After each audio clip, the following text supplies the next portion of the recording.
Hello guys, kumusta? Magandang umaga sa inyo lahat. Yun, ano ang Nuggets sa Denver Wolves sa score na 1-6-99. Grabe, ginawa niya ito sa Edwards. 43 points. 43 points. Tapos nakatulong sa kanya si Greg. 16 points. Si Towns.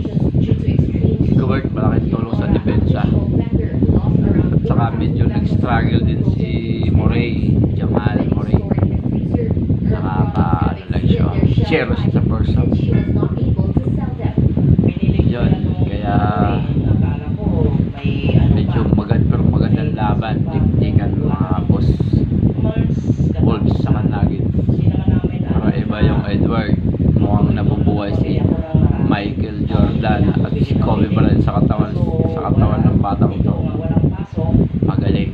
Kaya abangan nyo na game 2 kung makakapawi ang Nuggets. Grabe bukan. Yan ang laban. Tiktikan. Kaya gano'n. Jokic maganda rin ginawa. 32 points.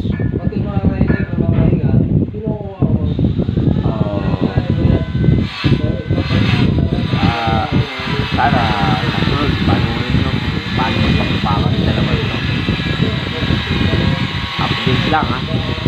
Game 1 1-6-99 in favor of T-Wolves, led by Anthony Edwards.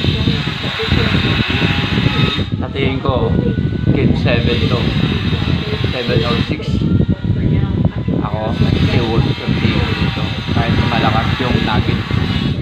T-Wolves ang lalabas dito. Yun lang guys, prediction lang yun, kanya-kanyang bola. Salamat, bye-bye.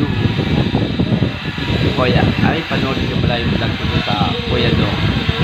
Thank you. God bless you.